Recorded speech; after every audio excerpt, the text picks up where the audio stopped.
Right. Hello, everyone. That's great. We've got quite a good number of people attending. Thank you very much for attending. So for those who's never joined this meeting before, this is the ninth meeting that we're holding virtually. So it's the BGCS Complex Gynae cancer cases that we're discussing. So I'm Hoda Booz. I'm a clinical oncology consultant in Bristol. And I've got a very good committee with me here for the meeting, who we've always been holding these quarterly. Alex Taylor from the Marsden, Shaima Hosni from Nottingham, Louise Hanna from Velindre, and we've got Asma, who is just hasn't joined us yet, but she's on her way. I think she was on a train and it got a bit delayed. And thank you very much, Susie Masson, who's my colleague from Bristol, who's also going to be giving us like a commentary on some of the endometrial cancer cases. So today we've used this opportunity to try and solve some of the puzzle that we all have weekly in our MDTs on endometrial cancers, with all the risk classifications and what to do and what not to do. And, you know, it's all new to all of us. So, and if anything, hopefully it will make us all feel better that we're not alone in scratching our heads of what we should be doing. So thank you very much for those who presented cases. We've selected really good ones that I'm sure will trigger really exciting discussions. And just as we're there, I'm just wanting to say that these meetings have been virtual. We've been doing them for the past 3 years now, at least, and they've been quarterly.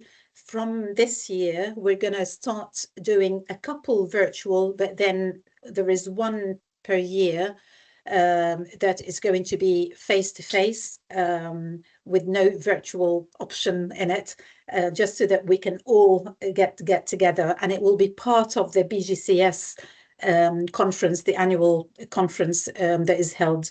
So it's a great opportunity that we make our community there, and in BGCS, which has always been historically quite surgical. So it's really good to have to get all the clinical oncology input there, and it would be lovely to meet you all. So I am going to first, for those who haven't joined us before as well, we like to feel like this is like a peer review. So there isn't any finger pointing at what we should, you know, this is what has to happen. There is no musts. So we like to have like a live discussion. Obviously, as you've all been using Teams, there is a question and answer tab that you could put your questions in.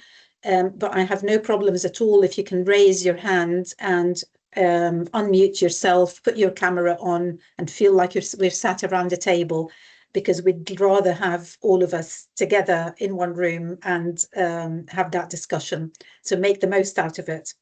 So the first talk that we're going to have, so the cases that are going to be challenging cases that we're going to have. So Anu from Birmingham,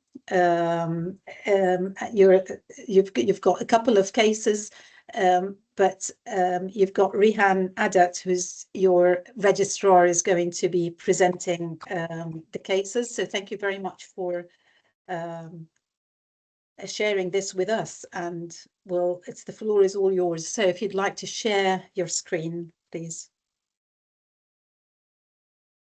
Okay, let me just share now.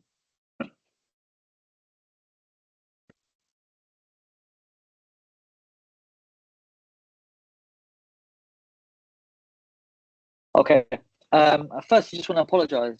For some reason my camera's not working and I can't seem to get that fixed. My name is Rehan Adat. I'm one of the clinical oncology ST5s, and I work for Dr. Gore, who's one of the consultant oncologists here at Leicester. We thought we'd present 2 cases that have come up recently in our MDT regarding endometrial cancer. So let's go through them. All right, the first one is a 70-year-old lady who has a past medical history of hypertension and a previous hernia repair. Relatively fit lady, has a PS1, and she presented with postmenopausal bleeding. An ultrasound scan showed a thickened endometrium at 18 millimeters with a polyp. She subsequently undergoes a mitral procedure confirming a grade 3 endometrioid carcinoma and undergoes staging imaging showing no distant metastases, and the MRI of pelvis shows no residual endometrial abnormality. She subsequently undergoes surgery, and her final histology is that of a FIGO stage 1B, grade 3 endometrial carcinoma, which was node negative, with high-risk features such as extensive LVSI and MELF pattern of invasion. She was ER positive, P53 wild type, MMR deficient, but she was a poly mutant as well. This generated a bit of a debate in RMDT as to how best to proceed, given some of the high-risk features, as well as the fact that she was a poly mutant. So I guess the question for everyone online is how you'd proceed in this case. I'll put her histology at the top, and the options are as follows. You can either choose to not offer adjuvant treatment, which offer chemotherapy alongside external beam radiotherapy, chemotherapy followed by vaginal vault brachytherapy, vaginal vault brachytherapy alone, or external beam radiotherapy alone. So Debbie, would you mind putting the polls? Thank you.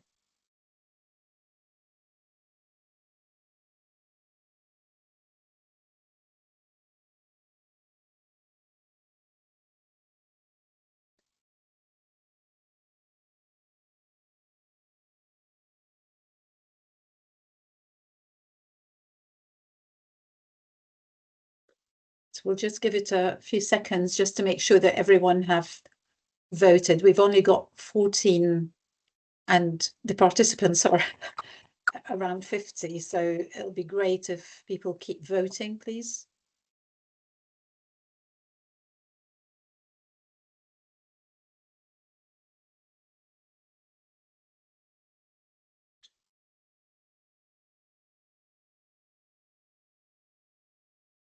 Right, so we can see that you've got no adjuvant treatment as it's actually in fact around 60% and 30% are vaginal vault brachytherapy.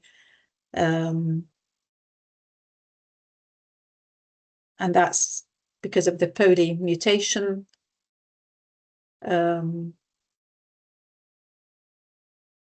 I don't think we're having any extra votes. So thanks, Debbie, you can remove the poll now. Thank you.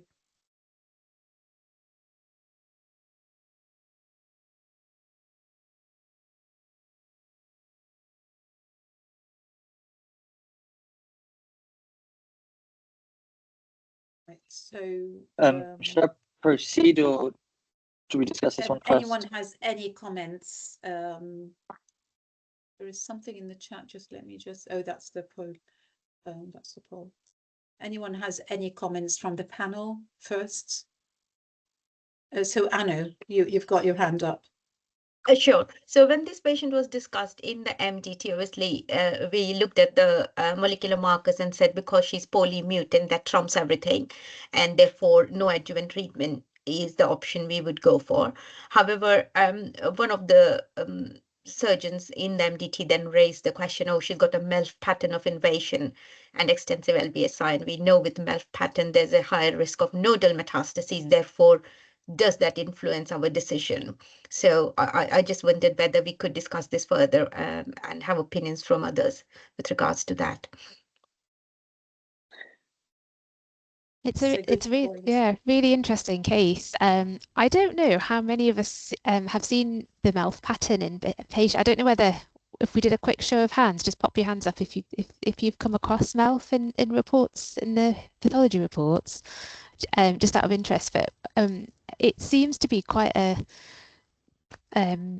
it's not sort of the definition of it is quite heterogeneous in the data. I think probably because it's not that common, and the data that is there is it comes from quite small cohorts of patients, and so it's often quite difficult to get sort of meaningful or to power meaningful studies, I guess, to know how best to manage them. But I think particularly with the poly mutant, really interesting debate. But yeah, so it seems like quite a few people and she's had a sentinel lymph node. Do you know how many nodes she had, Anu? Can't remember off the top of my No. head, but enough, I think, to label her as node negative. Vicky, you've got your hand up. Vicky McFarlane.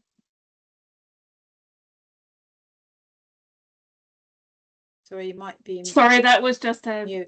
legacy from the Oh, has it? Okay. mouth Okay. pattern.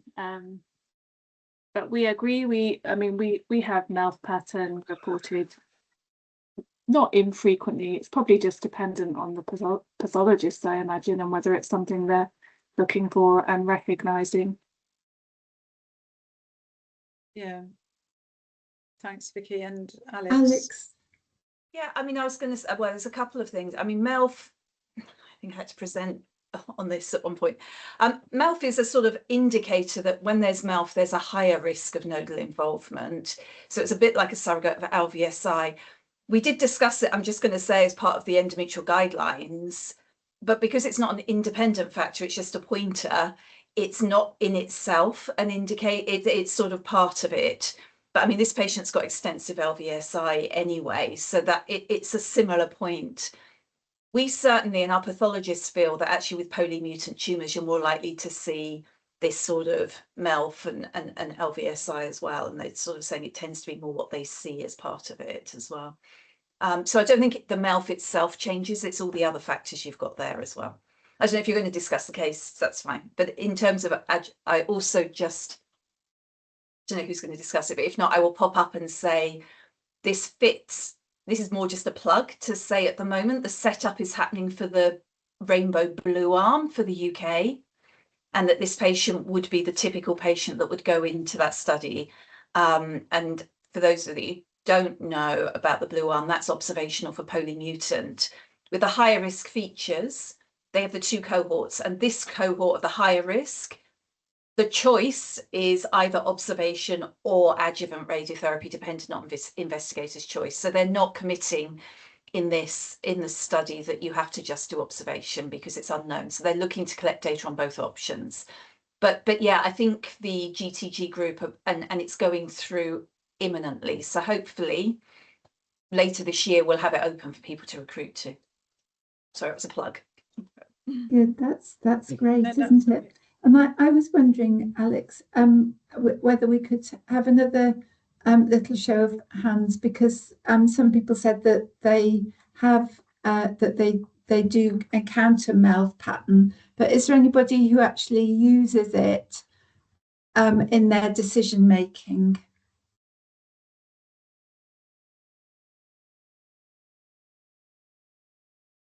That's interesting, isn't it? Yeah, so some of us have encountered it, but we're using other factors really, aren't we? Yeah, okay, thank you. I think it does highlight the fact that, I mean, this is why there is a trial, to be honest, with these really unknown factors and questions, isn't it? Yeah. So can I just ask, Anu, what have you decided to do, or is it still ongoing as an ongoing discussion? Okay, so we had a discussion with her and put the pros and cons to her, and in the end she was very reluctant for any adjuvant treatment anyway, and was under the impression that because she's had successful surgery and it's an early cancer, she's a bit philosophical about it and said, okay, no, I'm happy just to carry on, and if there is follow-up, then I'll just go for the follow-up option. So I think, yeah. So she after discussion, she chose the follow-up option, and we agreed with her, saying that she has got good prognosis disease. So that's a reasonable choice to make.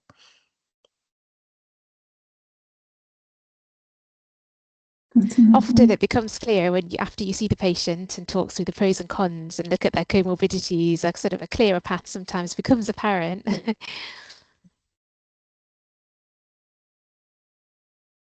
Got an interesting comment in the chat there. Optionally, she could have laparoscopic full bilateral lymphadenectomy given the fact that sentinel lymph nodes are not enough. So that's an interesting viewpoint. We didn't have further surgery as an option, did we? Would anyone else consider lymphadenectomy? We wouldn't. I mean, sentinel node is the most sensitive for picking up nodal involvement. Yeah. So I think it would be observation myself. So yeah, true. Vicky, you've got your hand up. I was going to ask when you asked the question of how many nodes were negative, and I was going to say ask what number you would require, because we're now if there are bilateral sentinel lymph nodes and they are reported as negative, we are using that as a surrogate for node negative, and I wondered whether other people were doing that as well. Yeah, I don't think anybody would use pelvic lymph nodes on this patient. Would anyone consider that? I don't think so. No. No, I don't think so. No. I think it's no treatment or VBT at the most. At the most, yeah. Jess Mason, you've got your hand up. Yeah, hi. Certainly in Taunton, we would have not offered any adjuvant treatment to these, but what we are doing, I think, we all look at these and down the microscope, they look horrible. And we, because we still feel slightly uncomfortable about it, are doing a bit more serial scanning on these patients to maybe pick up early recurrences. I don't know if that's what everybody's doing, but we just feel a little bit uncomfortable not doing, scans at 6 months, 12 months. And I don't know if that's what everybody's doing or whether we're doing too many scans or not, but I think we just feel a bit uncomfortable doing nothing, just clinical follow-up. What's your evidence base on this? None at all. We just felt when we moved to this that it was sort of made us feel a little bit better that we were doing a few more scans. So we've been keeping we actually have had, I think probably in the last year or two, like about 3 poly mutants. We just are not having any of them, very many.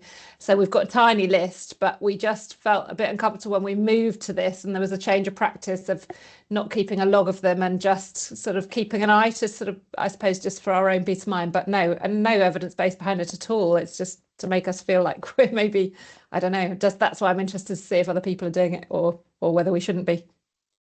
Alex, you've got your hand up.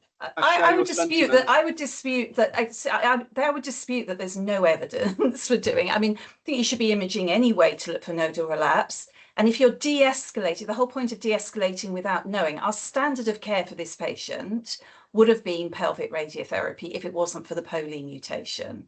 We do not know that de-escalating is safe, and I think, and that's also, even the blue study is giving the option of pelvic radiotherapy or not. Our data is from Portec-3, where they all got pelvic radiotherapy. And I would be very uncomfortable not imaging someone where we think there's a lower relapse rate, but we don't know if the lower relapse rate is because it's in conjunction with radiotherapy or on its own. And we don't have the data actually. It's why we're trying to get international cohorts to see what the outcome is of not giving any treatment. And I absolutely think you should be imaging these patients, because I think that was our feeling when because we were de-escalating without absolutely that's kind of why we did it. But to say that we're definitely making any benefit with that, but that's why we started doing it. And I would say we had these discussions post-COVID and we've got the document that was from BGCS on management of patients that didn't receive standard of care during COVID, such as not getting nodes or not getting radiotherapy, and that recommended increased imaging. So it's out there in terms of non-standard, and I think this is a similar de-escalation, which is probably fine, but we don't have the data to know it is yet. Right. Can I just I'm sorry, could we leave the questions to later on, because we've got a couple more cases actually. I mean, this webinar actually has got a lot of cases presented. Is that okay? So we can leave them if there are any questions. Well, we can take them at the end. Do you mind carrying on, Rehan? Because you've got another case, haven't you? Yeah, thank you. Yeah. Okay. So the second case is a 71-year-old lady with a past medical history of hypertension, high cholesterol, again, relatively well, PS1, presented with postmenopausal bleeding, and again, a thickened endometrium was shown on ultrasound scan with an endometrium thickness of 23 millimeters. She subsequently undergoes a pupil biopsy, which revealed a likely polyp, and then undergoes a MyoSure procedure. This confirmed a high-grade serous endometrial carcinoma confined to the polyp with no specific molecular profile. Further imaging showed a FIGO 1A endometrial cancer with no distant metastases. She undergoes the TLH, BSO, and bilateral sentinel lymph node biopsy. The histology is as follows, and this was again discussed in the MDT. There was no evidence of residual malignancy found. She was node negative, no LVSI, and given the previous histology of the MyoSure specimen, this was considered to be a FIGO stage 1A without endometrial invasion. High-grade disease, serous endometrial carcinoma with no specific molecular profile.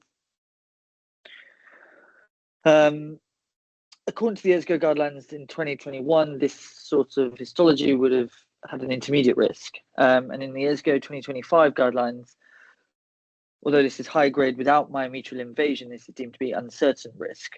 So again, this created a bit of a debate in the MDT, and the options really are as follows. Would you offer no adjuvant treatment? Would you offer chemotherapy followed by Volt brachytherapy? Would you offer vaginal Volt brachytherapy alone or chemotherapy alone? That's great. So Debbie, would you mind? Lovely, thank you.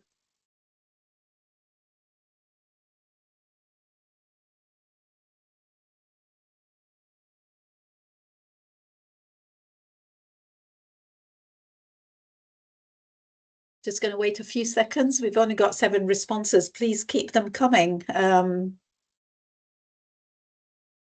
the moment, it's the majority are saying vaginal Volt brachytherapy. So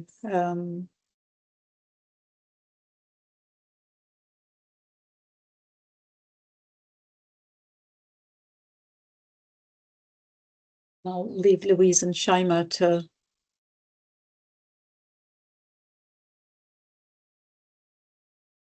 Here we are. We've got any more responses. We're about 63 on the call. So it would be great to have people voting, please. It's all anonymous. Yes, absolutely. We can't tell who said what. So.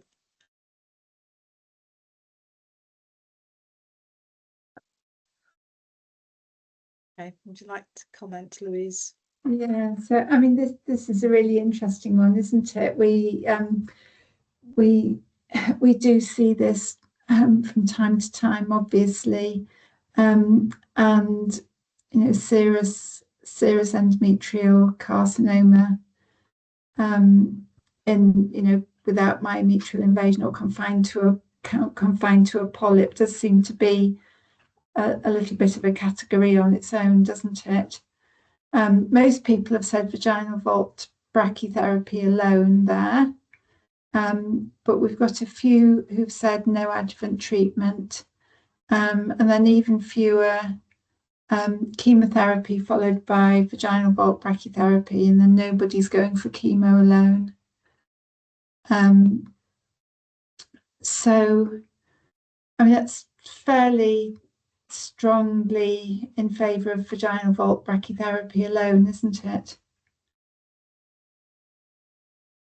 That's what the poll indicates. Yeah. So I think it's interesting that the latest ESGO classifies this as uncertain risk, because I think there's a real lack of data in terms of how we manage these, and I think it's one of the things where the real world life data would be really helpful in sort of pooling all our sort of outcomes from managing these patients. And I think asthma was potentially looking at doing that actually in the UK, which would be really, really interesting to look at. So Hi, Shaima. Sorry, I was a bit late to join the meeting, but yeah, I mean, it's something Oh, you made it. Well I done. made it. Well, it's something we're looking at UCLH. So we're looking at our own data, and we've collaborated with a few other centres. That's something we've been doing. And then as part of GTG, we've got a real world evidence subgroup there, and we're hoping to do a bit more of a wider national study looking at this, because this is something that we're not going to be able to do a clinical trial on. And my feeling, just from looking at our own data at UCLH, I think there are some other factors that need to be taken into consideration, such as the size of the tumour that's in the polyp, or the size of the tumour. I think that's something that may have some sort of bearing on this as well. But I although I picked vaginal vault brachy alone, I am swaying a little bit towards giving these patients chemo, but I've not done that, but I need to see our own real world data before I can have some firm conclusions. I think there's only that Australian study, which is I think around 60 patients in, but there's really not much data out there on this at all. So yeah, there's some work being done on this. Anecdotally, I've certainly had patients relapse distantly with peritoneal disease, with serous cancer and a polyp. Yeah, Alex. Sorry, I know I'm being very vocal. I don't know, Susie, if you're covering this in the slides. If not, I've got the data that because you obviously, there has been a systematic review on it, and there are a couple of centres that the big data is from Canada, and then there's another group with different results and the systematic review. But I don't know if you've got those slides, Susie. If not, not this scenario specifically. No. So very quickly, I can show it because and I can say why. Just as an explanation, because you're right, it became uncertain because in the new guidelines, they've tried in the ESGO guidelines to define a risk group as percentage risk of relapse, and that's a big difference to saying. And I think what you'll see here, this is the Canadian group. You can see the slide. Sorry, we can. Yeah. Sorry. There. So this is the Canadian data, those with no myometrial invasion. So it has a higher risk, and predominantly they found it was distant mets. But the difference is, even with no myometrial invasion, even with adjuvant therapy, there's a similar risk of recurrence. So even though they're at higher risk, does giving further treatment reduce that risk? This is the other group that's published on over 100 patients, and they reported much reduced vaginal recurrence with brachytherapy. So 1 out of 39 versus 7 out of 64 for non-invasive uterine serous. So I think there's conflicting results, but that's sort of suggesting we should do something locally as well. And then this is the meta-analysis systematic review of over 2,000 patients, and across the board, either observation or adjuvant therapy. So in my head, these patients have a higher risk of recurrence, but I'm not.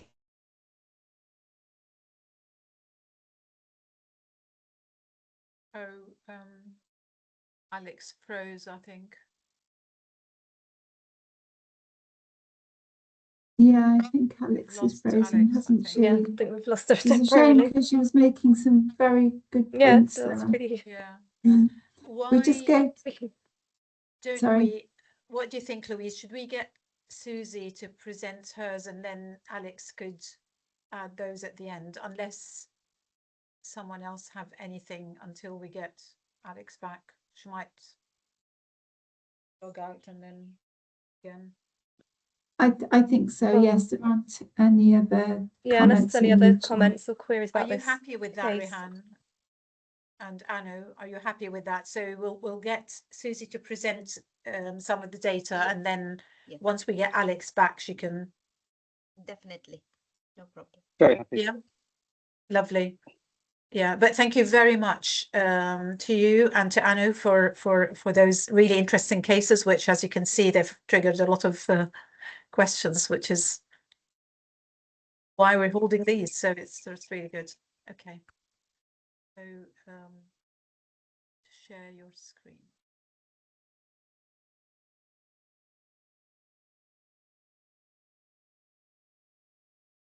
So I'll share my screen for a moment. It's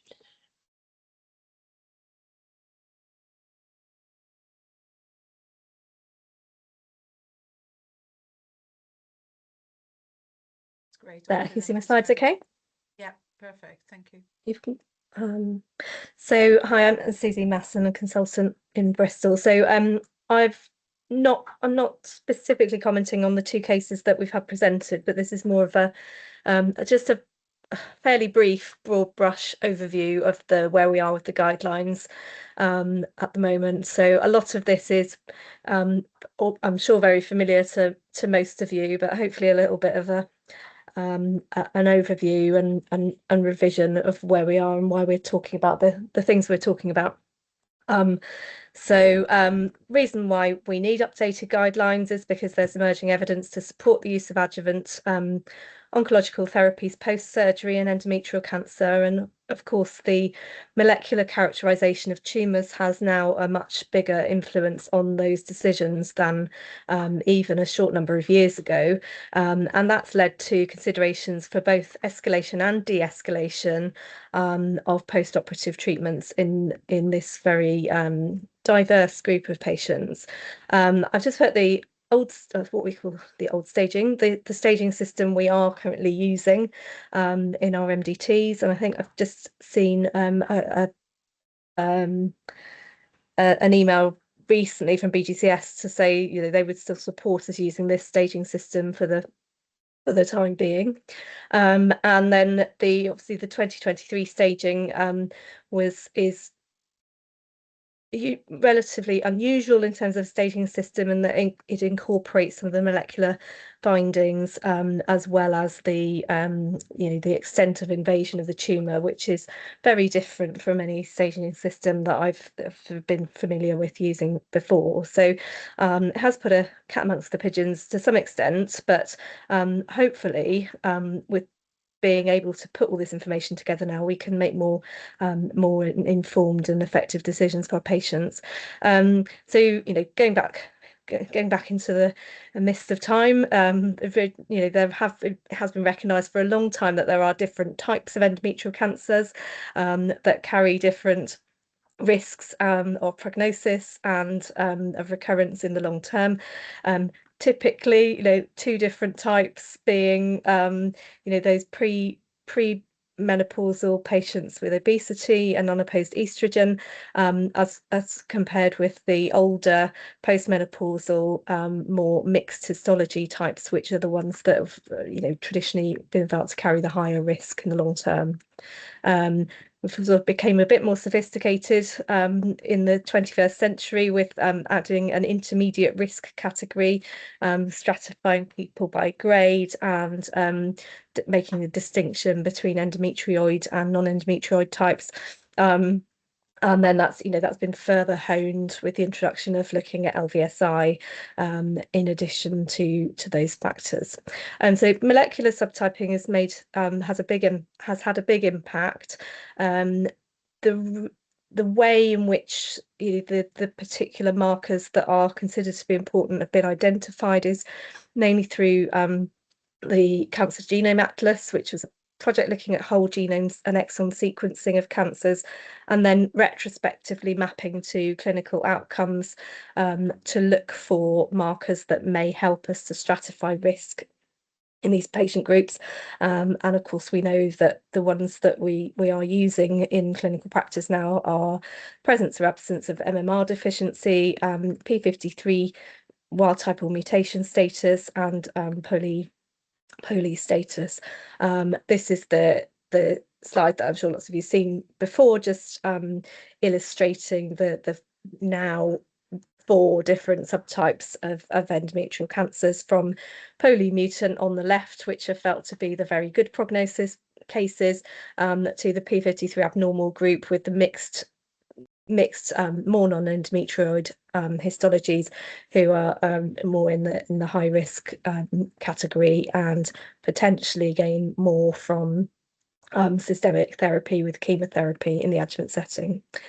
In terms of those high risk patients, So a lot of the data about what we're recommending to patients comes from 2 trials. So PORTEC-3 was looking at patients receiving adjuvant radiotherapy for high-risk endometrial cancers post-op, plus or minus the addition of concurrent and adjuvant chemotherapy, which is 4 cycles of carboplatin given after chemoradiotherapy.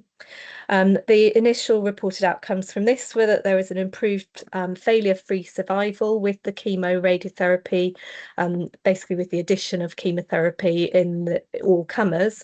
The biggest benefit appears to be, perhaps not surprisingly, in the P53 abnormal subgroup and in stage 3 cancers as opposed to stage 1 and 2, and initially a trend to overall survival benefit. The sort of worries that people have about this schedule, particularly in those P53 abnormal patients, are that although these patients almost certainly do benefit from chemotherapy, they're not receiving their systemic chemotherapy until quite some time after surgery, if they're having pelvic radiotherapy first, and there are some worries about the timing of that and whether that gives the chemotherapy its biggest impact or not. There's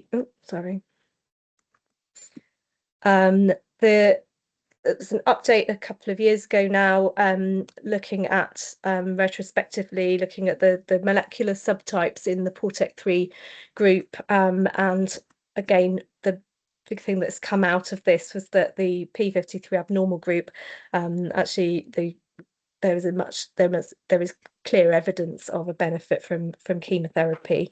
So the conclusion from this was that this group of patients particularly should be receiving this schedule. That's something that's for discussion, and I know in Shefali's cases coming up, she's got a lot more kind of data and discussion about these particular points. The GOG-258 trial was another trial looking at high-risk patients, with the arm 1 being very similar to the PORTEC-3 trial arm, so chemoradiotherapy with cisplatin followed by 4 cycles of carboplatin paclitaxel, compared with a 6-cycle schedule of chemotherapy without the addition of radiotherapy. What the sort of headline from that trial was that there's no difference between the 2 arms. Now, how we interpret that is very variable.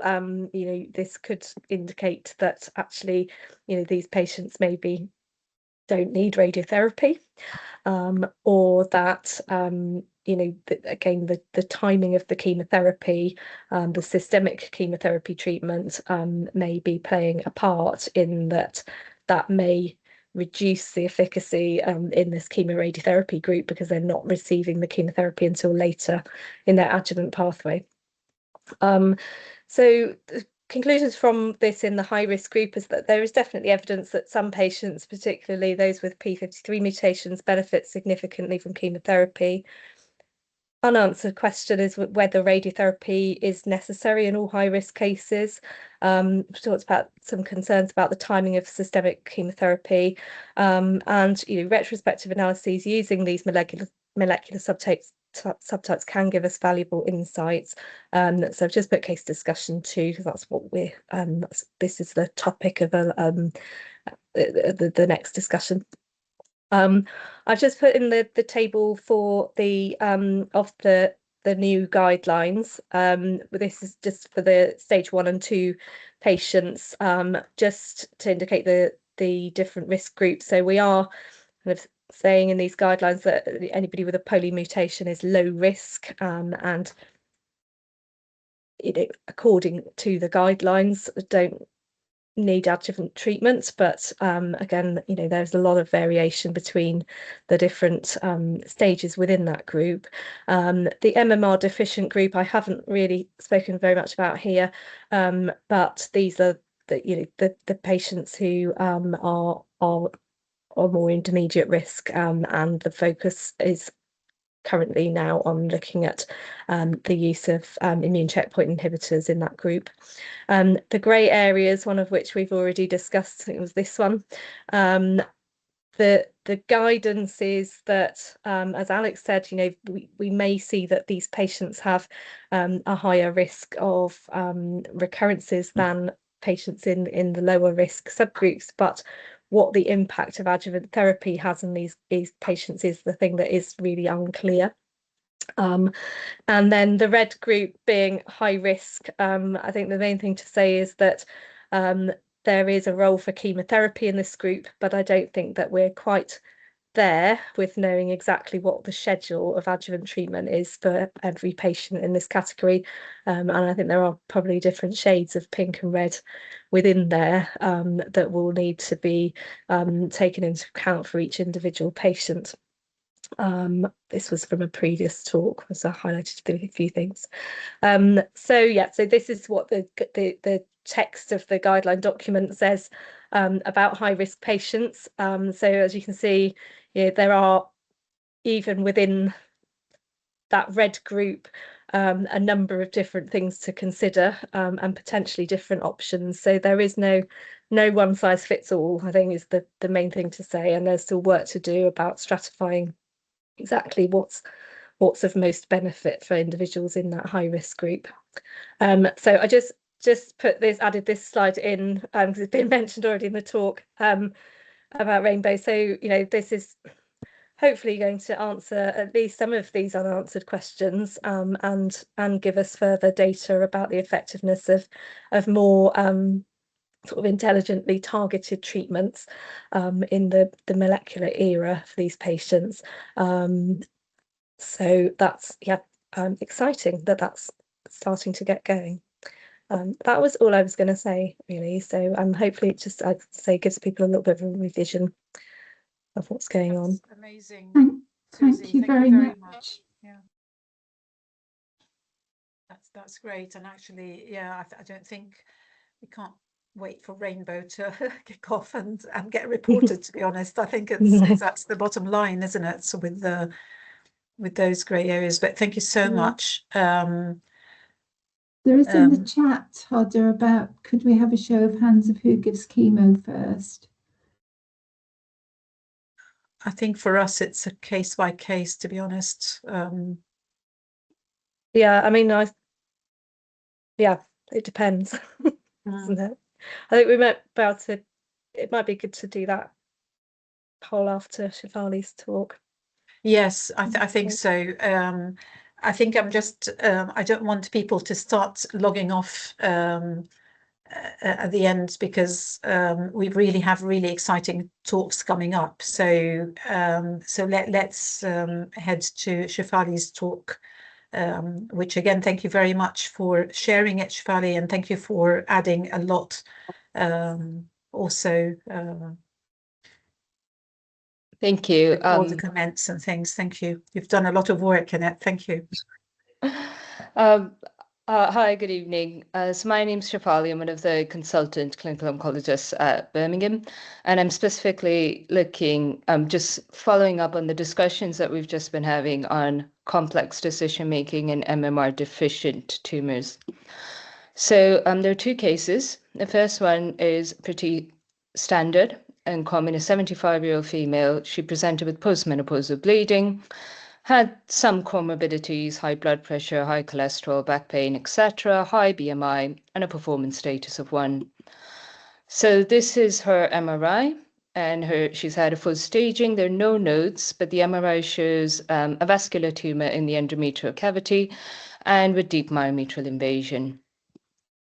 So she goes on to have a biopsy reported as a carcinosarcoma, which is estrogen receptor positive, unusually MMR deficient, which is, and POL wild type as well.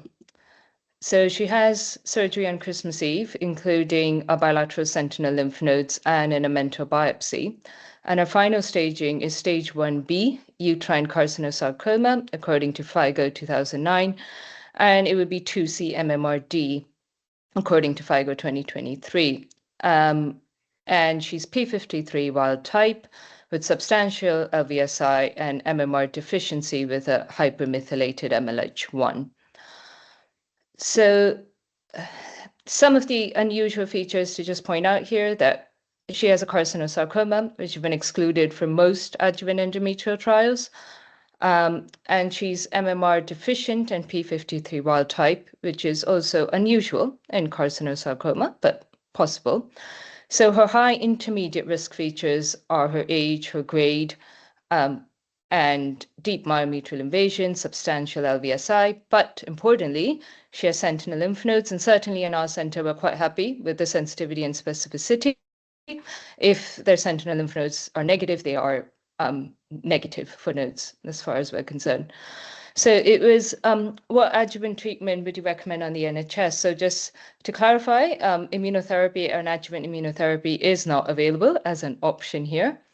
And these are the options, and I'll go through all of them after voting. Sorry, Debbie. Yeah, lovely. Thank you. Thanks for putting the vote.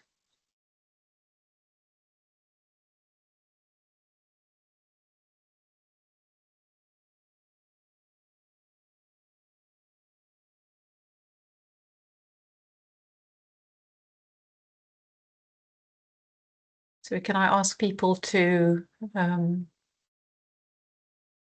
please vote?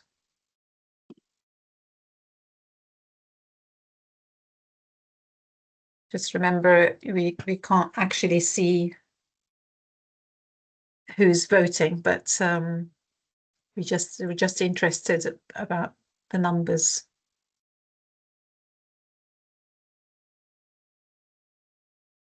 We've got 32 so far, and it's many of us here still, so.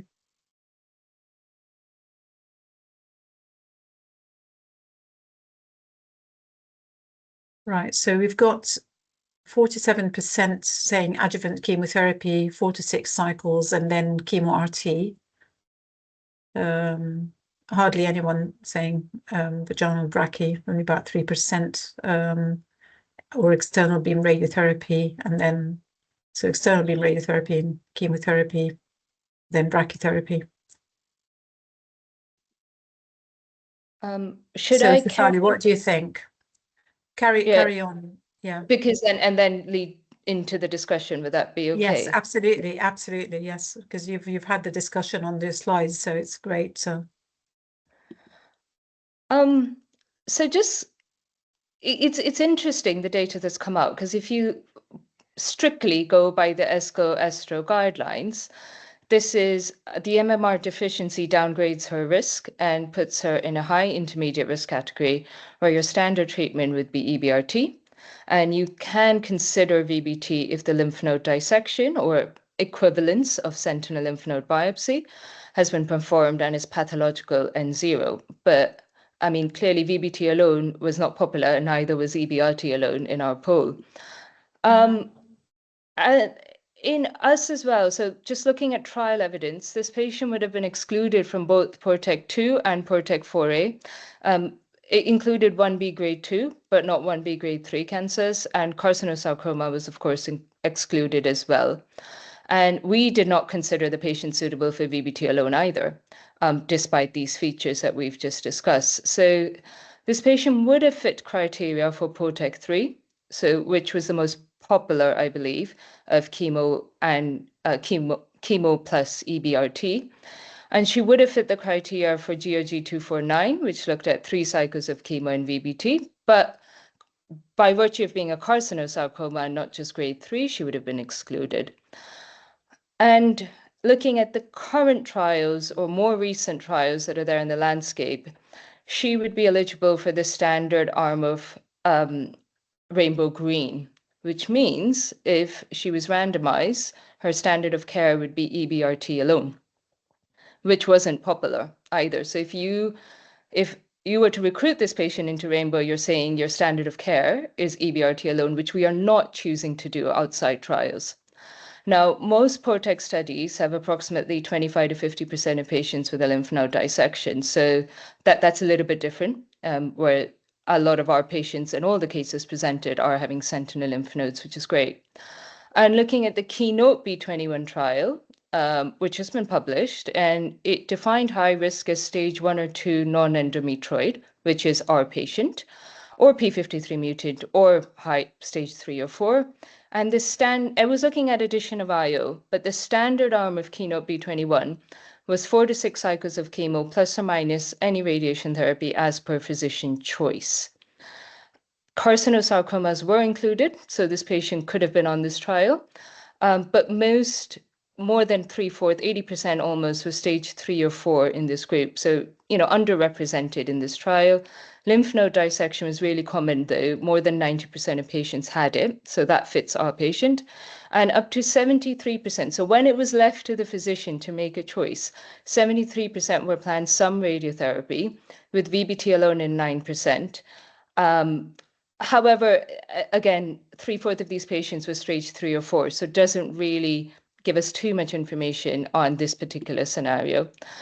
And we've looked at Suresh Beriwal's paper, which looks at how we always have this issue in MDT. How do we look at LVSI once we've got a sentinel lymph node negative? Does that mean that we don't need to worry about local recurrence as much, or the risk of local regional recurrence? Carcinosarcomas weren't included, but they did look at patients who were stage 1 endometrioid cancers of all grades, but had LVS and had substantial LVSI, but were lymph node negative by sentinel or lymphadenectomy, and they didn't find any difference in 2-year local recurrence irrespective of LVSI. So it's interesting. Our MDT decision was adjuvant chemotherapy, which like the poll, but then we downgraded from EBRT to just VBT alone. We tend to do that when we've got negative sentinel lymph nodes, but it's interesting to see that wasn't quite the most common option. So yeah, I'll stop there for a bit.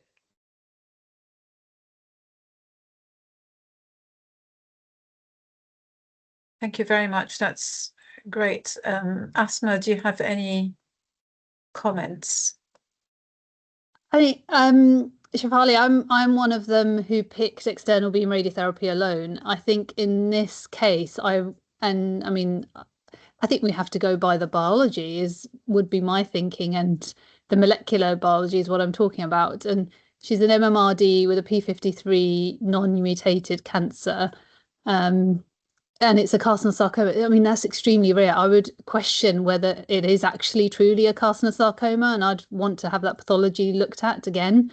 I would really question whether that truly is a carcinosarcoma and whether there's some sort of dedifferentiated something or other. But I would treat this by the molecular status, and that would be just external beam radiotherapy. I don't see any indication for giving any chemo there, but that's my personal practice. It's such an interesting case, isn't it? It's yeah. Just to mention about the histology, I agree, we found it odd. We have both regional, we have a central path review system as well. So it goes through regional hospitals and then central review. So this has been through central review because we recognize that this was odd. But yeah, it's so odd that I don't think you can look at data from studies, because none of these studies would have had any patient who had carcinosarcoma. We do not know if the MMR deficient actually applies to this group. There aren't enough cases. So in my experience, carcinosarcoma, if I had to pick the worst cancer in terms of progression of disease locally and systemically, it's carcinosarcoma. So I personally would not have avoided giving adjuvant chemotherapy. And I think now, certainly with the latest data, certainly in most cases now with extensive LVSI, we are discussing options of VBT versus EBRT. That's what we tend to do. Now, I think at SMDT, I think that there's always a discussion, and I think we put that down on the MDT outcome of external beam versus VBT. And of course, there will be cases where they've got extensive adhesions or diverticulitis, and you're going to choose VBT. Fantastic presentation, Shefali. Yeah, it is definitely. Thank you. Thank you for your comments. I mean, I agree. I think it's not straightforward, and I'm sure it's very difficult not to have given chemo for her. There is another hand up that I've seen, and then it's gone.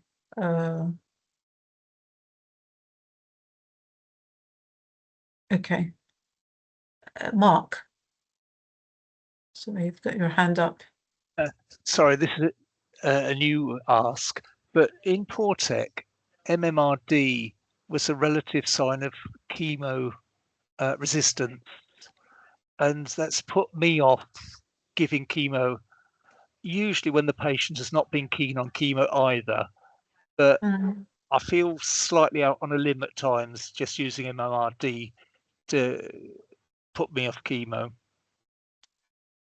That's a really good point, actually, and I'm going to be talking about that in my next case a little bit. How we use chemo in MMRD. But yeah. Alex, you've got your hand up before we move to the next case that Shefali has. Just quickly, sorry, I know I crashed earlier. No, it's fine. So I don't know if you saw any of my slides, probably not. On this, I mean, I'm like asthma. I mean, I think it depends. I mean, it was at what point do we believe the molecular over the histology? And you can argue both ways. Earlier for Poli, we're like, do we believe it? And the same with MMRD. I mean, in this case, again, I agree with asthma. I mean, carcinosarcomas are usually P53 abnormal, they're mutant, and they're basically serous carcinomas. This patient is not. So I would be questioning the molecular here. But it was also to say with MMRD, exactly as you say, in the PORTEC 3, okay, ad hoc analysis, but there was no benefit for chemo for the high risk. And I was just going to say, I know you showed Rainbow MMRD, but it was also to highlight the other trial that's going on at the moment, which is NRG 20. And that is high intermediate risk MMRD tumours. And again, the control arm in that is pelvic radiotherapy. So in the two international randomized trials that are ongoing for MMRD tumours, the standard of care is pelvic radiotherapy, be that high intermediate or high risk tumours. And then they're randomized plus minus immunotherapy. So I think internationally it's external beam, which is what I said, and not chemo. Yeah, I mean, I can see the dilemma about, you know, trying to shift totally to this, but I think that's the difficulty is accepting that you know with such pathology you're actually saying not for chemo, but that's because we're not sure that it's actually effective. So yeah, especially with the MMRD. Thank you. Shall we move to your next case? It's a very interesting case. Thank you. Yeah, sure. So case 2, I haven't yet fully treated this patient yet, so you're welcome to change my mind. There's a 35-year-old who's a public sector worker, nulliparous, with a past medical history of PCOS. She was undergoing workup for irregular periods and considering IVF therapy. She wanted a child. And she found to have endometrial thickening of 29 millimeters on ultrasound, and urgent cancer pathway investigations were started. That's her scans, and bad news, but yeah, the endometrium looks markedly abnormal, filled with tumor, myoinvasive, and there's lymph nodes which are visible on the pelvic sidewall on the right here. And the central is actually the uterus, what you can see here, which is markedly avid as well. So November 2025, she goes on to have a hysterectomy, BSO, and bilateral pelvic lymph node dissection with excision of this right pelvic nodal tumor mass. So she's stage 3C1 as per 2009, stage 3C1 MMRD as per 2023. So her final histology is grade 2, endometrioid. So we're back to the more common type. endometrioid adenocarcinoma, but is MMR deficient, methylated, P53 wild type, ER positive, substantial LVSI, and positive lymph nodes on the right with negative lymph nodes on the left. So now, what adjuvant treatment would you recommend in this 35-year-old with stage 3C1 grade 2 endometrioid cancer? She has extensive LVSI and right pelvic lymph nodes positive, but is MMR deficient. Once again, I'll go through the options after, but poll first.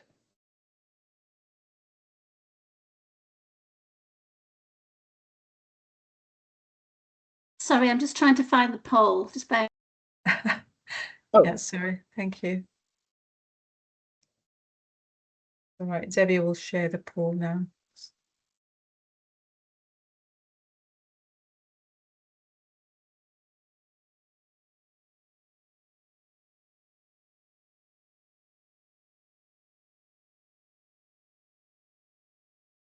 Yeah, I do apologise. I've got the poll here, but it seems to have different options whether it doesn't match this one. Oh, never mind. I'll carry on. That's okay. Would that be all right? Yeah. Do you want me to create a poll? Yeah,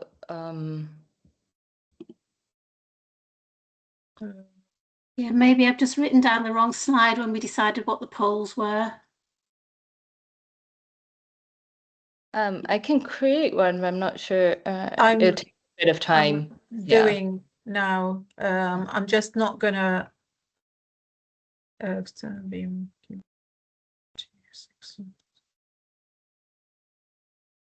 Sorry about this.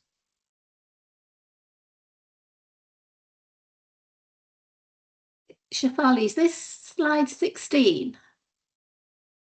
This is slide 16, 16, yes. Yeah.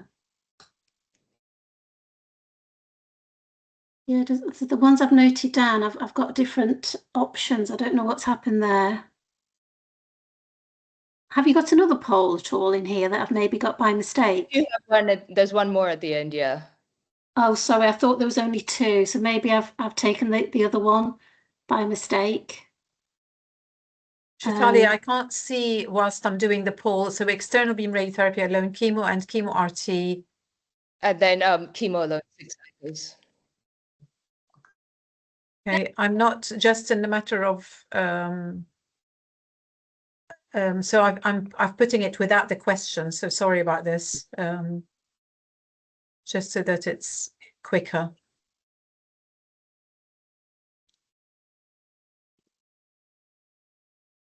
I'm sure you can see on your screens the question at the same time. So.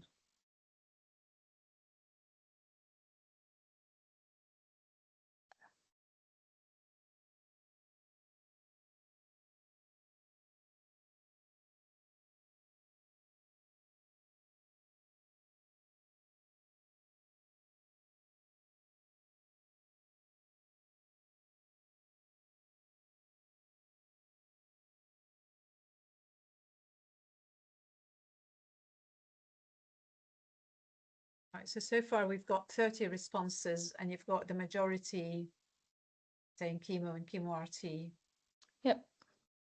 Okay. And I mean, just interestingly, we've got 0% for option 3. Yes, for chemo only, yeah. So well, this is what this patient was planned to start with some chemotherapy and then followed by EBRT, so a bit like PROTEC, but with sequential chemo and then radiotherapy. Now, this patient is highly reluctant to have external beam radiotherapy. She's 35. She does not want to risk vaginal toxicity at her age. She's also savvy and very internet savvy. And she has been on lots of chat boards. And she says, well, lots of doctors in America and Japan would not give me radiotherapy. Do I need to have radiotherapy? I really do not want it. So just looking back at the data, so in PORTEC-3, which we've seen a little bit of this already, so the MMR deficient subgroup, It's an exploratory analysis, but there was no additional disease-free survival benefit of adjuvant chemo or chemo-RT over EBRT alone. And like the previous case, the rainbow green arm is EBRT alone, which is what this patient would be eligible for if she was to be randomized onto the trial, and what we would consider here, perhaps a standard of care. However, looking at GOG 258, which we've already seen, which looked at PROTEC style versus chemo alone, chemoradiotherapy was associated with a lower 5-year incidence of vaginal recurrence, so 2 versus 7%, and a lower incidence of pelvic and paraortic lymph node recurrence, 11 versus 20%, but no overall survival difference. However, in the MMRD subgroup, the curves overlap, so there was no DFS or overall survival benefit of PROTEC-style chemo-RT over chemotherapy alone in this subgroup. Again, these are all exploratory analysis. And the benefit of chemo-RT was mainly noted in the P53 mutant subgroup, also of the radiotherapy. Again, looking at B21, I really like this trial because it allows us to see what happens when physicians can choose whatever they want with the radiotherapy, which is often quite controversial. So she would have fit the most common type of patient in this trial, is stage 3. And she has had lymph node dissection, so it fits that. And 73% were planned for some radiotherapy, with 67% eventually receiving radiotherapy. So it's still extensively used internationally in this group for local control alongside chemo. But it did vary regionally. Japan, no one got radiotherapy. And across America and I think APAC is Asia Pacific and Europe, we've had approximately anywhere between, in the standard arms, I guess anywhere between 16% to 36% of patients receiving radiotherapy. So there's a lot of variation, and this is on top of chemotherapy alone. So I guess in this, we did recommend what was the most common recommendation here, which again is not Rainbow Trials recommendations. It was not EBRT. We recommended chemo and EBRT. So that might be a matter of debate.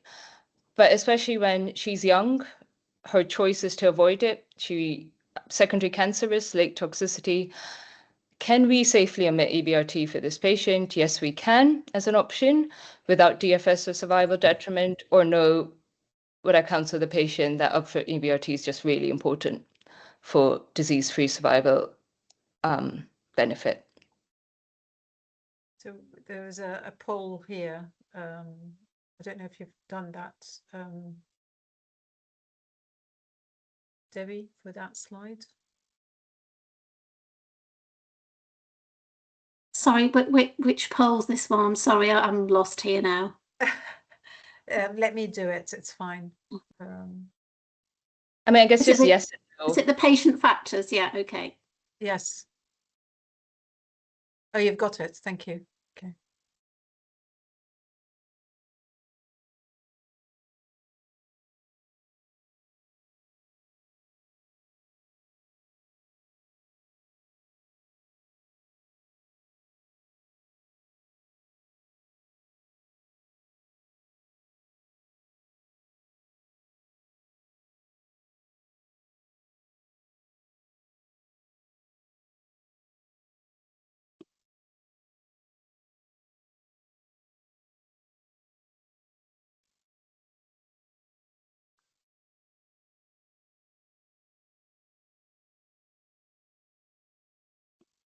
Right, so can we close the see?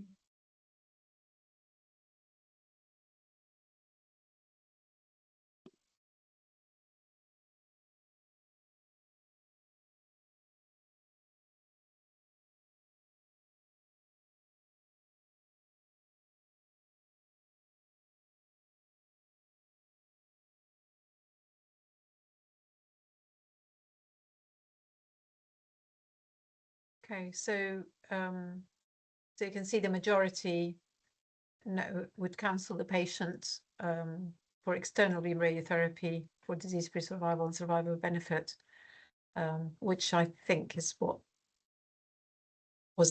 you've gone for as well?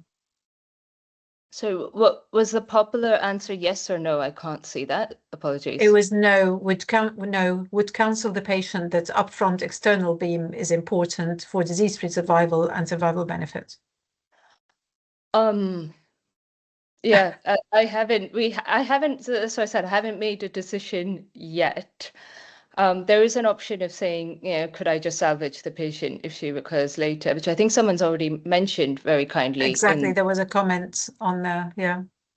I'm seeing her next week, so help me. So we've got. Let me take the hands up because you might find the comments on there. So Kate, your hands is up. Hi, yeah, sorry, that was my comment. I mean, I would feel much happier with her having radiotherapy because I think she's a high risk of local recurrence. But I think if she's adamant, you could watch her really carefully and you would hope to salvage if she got local recurrence only, rather than both local and distal recurrence, in which case the radiotherapy would not have prevented distant recurrence. I mean, I think ideally, well, she's not going to get it, but ideally, this person should have immunotherapy, but that's not an option for her, is it? Yeah. Unfortunately. Fernando, you've got your hand up. I agree. I think you've got to offer her radiotherapy. She can choose the option of not having it, but I think you'd really, with involved nodes, I think you've got to offer her radiotherapy, and she can decide if she doesn't want to have it. So what do people feel about the GOJ2? Because it almost seems like Europe and America are just going in opposite directions here, and it's more geography. It depends on where you've trained and what you're used to, or it may be that they're offering a lot more immunotherapy in these patients than we are. Well, I do think that this is the difference. Yeah. Yeah, I think if you were offering immunotherapy, that would be a game changer. Yeah. Alex, you've got your hand up. Sorry. Yeah, I wasn't sure because I know we've got the other case as well, which GOG2458 is probably more applicable to. I mean, I always say it's funny. You say this also came very heated in a session when we were talking about chemo or adding in radiotherapy.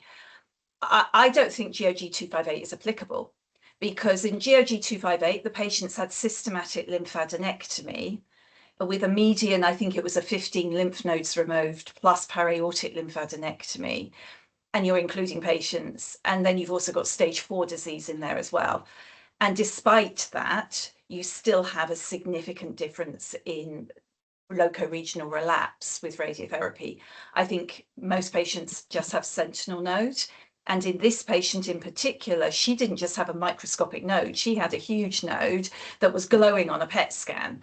So, and she's only had that node removed. So I don't believe chemo will be sterilizing that.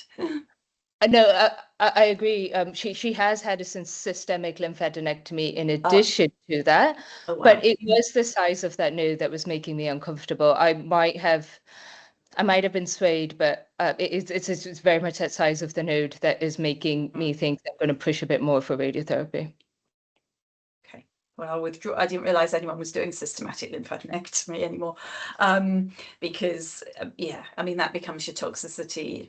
But I mean, generally, I don't think GOG258 is the thing. And you've got the patient here with significant risk of local relapse. And as you say, it's her decision. You put the facts to her and it's her choice.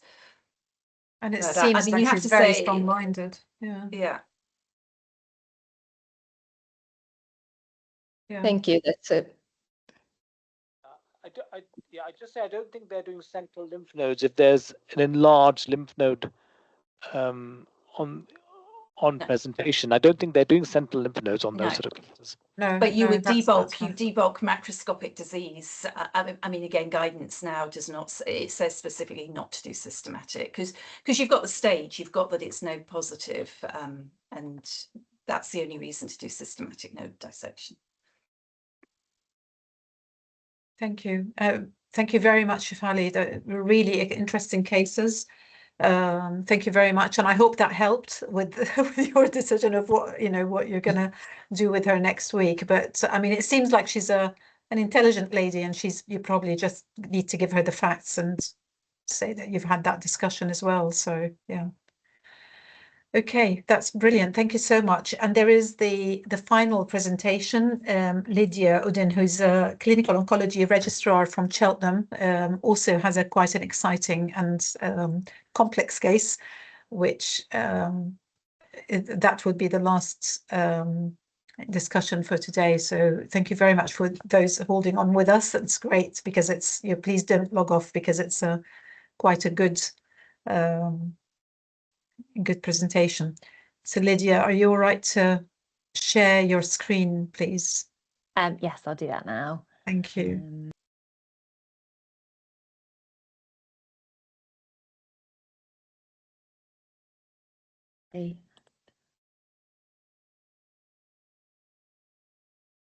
That sharing now? Yes, Yeah, just to do it on a presenter's mode, if that's okay. Just to have bigger slides. Is that all right? Yes, perfect. Thank you. Thank you, Hody. My name's Lydia. I'm one of the oncology registrars at Cheltenham, working with Dr. Cook and Dr. Reed. So I've got the last presentation for this evening. So is it changing? Has it moved on for you? It's not moved on for me. No. Oh. There we go. Has it moved on now? Perfect. Great.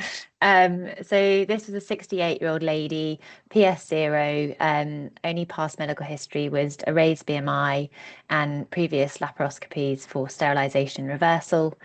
She was para 2. She presented in August of last year with postmenopausal bleeding, and her ultrasound showed a thickened endometrium at 37.9 millimetres and associated vascularity. She then went on to have an endometrial biopsy, which showed high-grade serous carcinoma, which was P53 mutated, MMR proficient, and ER 6 out of 8. It wasn't poly mutated. So she had a staging CT cap, and this showed an enlarged left para-aortic lymph node, which was 80 millimeters, and it was just below the level of the renal vessels. And she then went on to have a PET, which showed avidity in the endometrial primary and in the node as well. So this is her imaging, so you can see the avid node on the PET and also on her staging CT. So she was discussed at MDT, and the decision was for primary chemo. So she had 4 cycles of carbotaxol and then was restaged, which showed that the node is significantly reduced in size. She went on to have surgery after 6 cycles. So she had a robotically assisted total laparoscopic hysterectomy and bilateral salpingo-oophorectomy, and also an omental biopsy. Her histology showed no residual disease. She had a complete pathological response. And that's just her, the sort of restaging CT cap. So these are the sort of the questions we have now. So would you give radiotherapy plus or minus chemo, and some other sort of things to consider if yes, but I'll sort of open that to discussion. And I guess it's also sort of about the decision to give her primary chemo as well. What would people do in that scenario?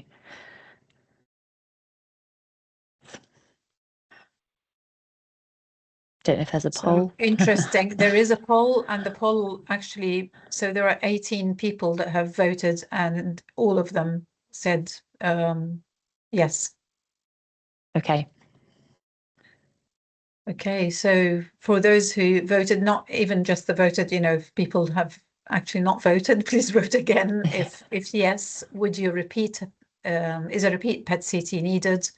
And how high would you extend the nodal field, renal vessels, higher or lower?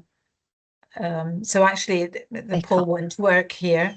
No. So let's just hands up. Let's have some hands up for is a repeat PET needed?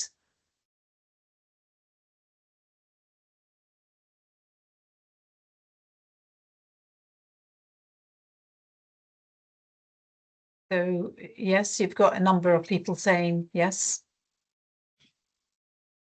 Repeat the PET.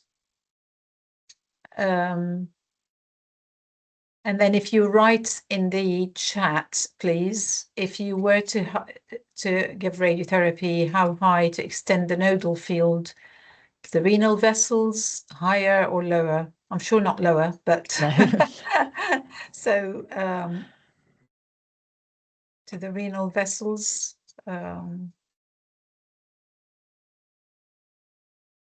Actually might be able to do a poll for you here. So I think the majority are writing to the renal vessels, which is, I mean, I would say the same. I just can't do everything at the same time. Yeah. So I'm not going to write. So up to the renal vessels. And I agree, Lorna mentioned renal vessels, ideally 2 centimeter above involved node, but, you know, given the fact that it's quite high, yeah, I'd agree with. And then would you boost the nodes? I think the majority would say yes. Yeah.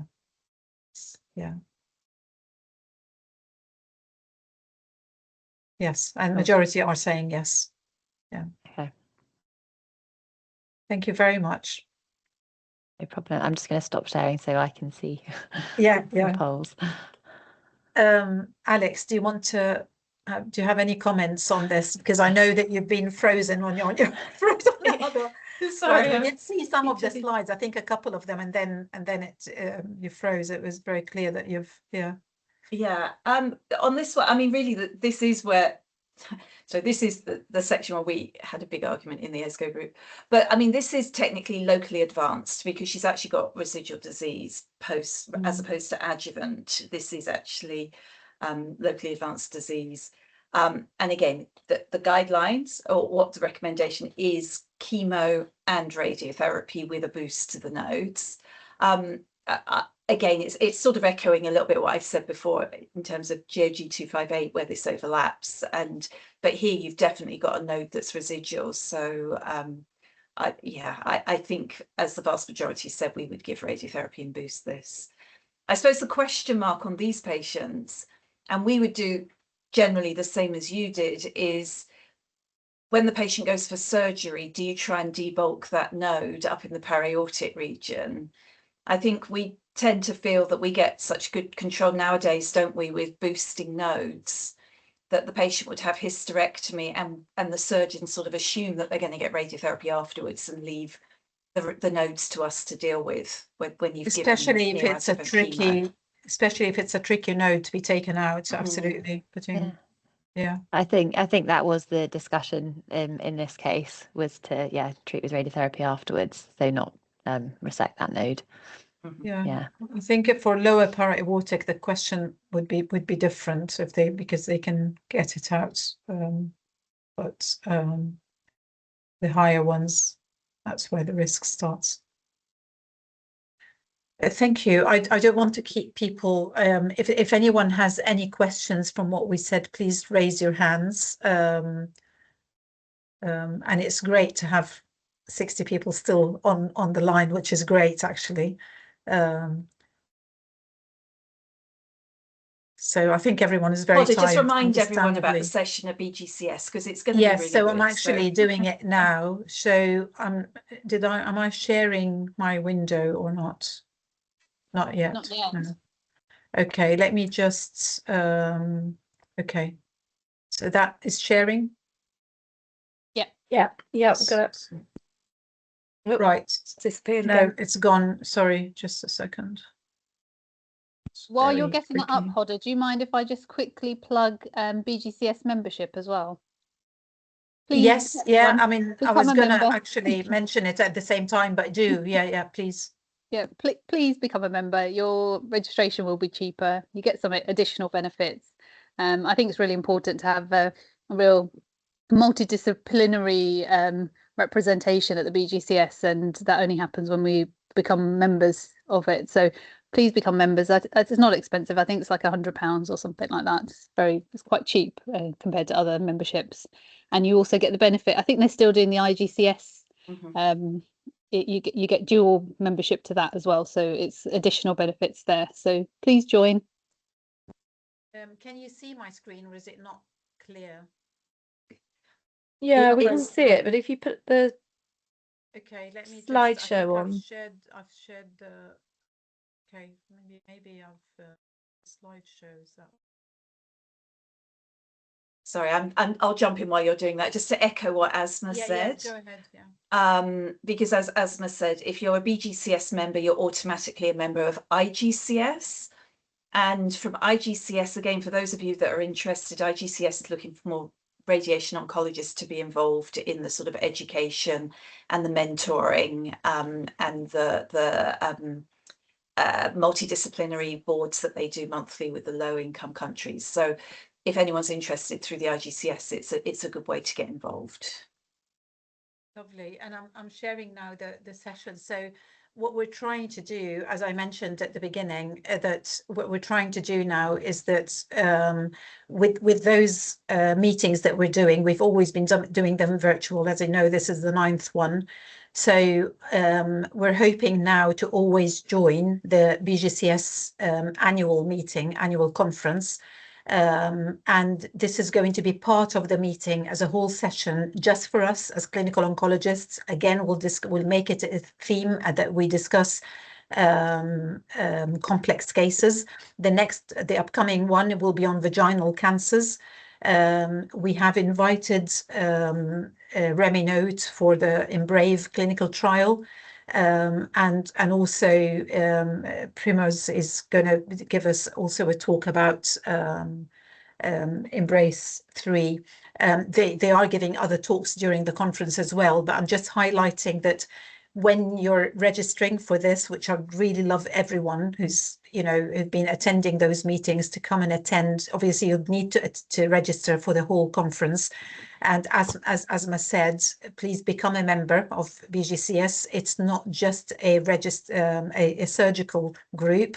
At least it started off like this, and for some reason, I don't know, it's the British Gynae Cancer Society. It's not the Surgical Society. It's a British Gynae Cancer Society. So we are a very important part of it. And we need to show that we are.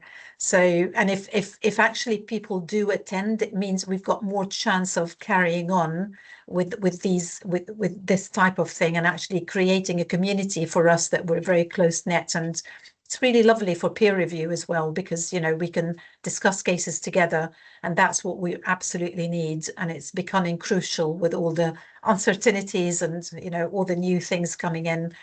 We do need it. So please do register. I'm sure Debbie will share the registration with you as well, and we'll share this slide as well for you. We are calling for vaginal cases, so I know they're rare, but they're always weird and wonderful, the vaginal cancer cases. So please do send us cases. I did put it there as 17th of May, but I would really prefer that because the conference itself is the end of June, so I would really love it if people can keep sending cases from now on, so that we could have a look at them and create a really nice interactive meeting, which I'm looking forward to it already. So it's being held in Bristol, and yeah. Okay, so anyone for any other comments? Alex, do you want to add anything? You or Asma, Louise, or Shaima? Or Susie? Great cases. Thanks to everyone. Really great cases. Yeah, no, it's great to have all these cases. They're really, really good, and please keep it going, you know, even for future. Just remember to always, when you have any interesting cases, just star them so that you know when we're calling for cases, do send them through. Lovely. Thank you. Thank you very much, everyone, and have a good evening for what's left of it. Thank you very much. Thank you. Thank you all. Thank you. Thank you all. Thank you. Thanks, Susie, for presenting as well. Thank you. Bye. Bye-bye.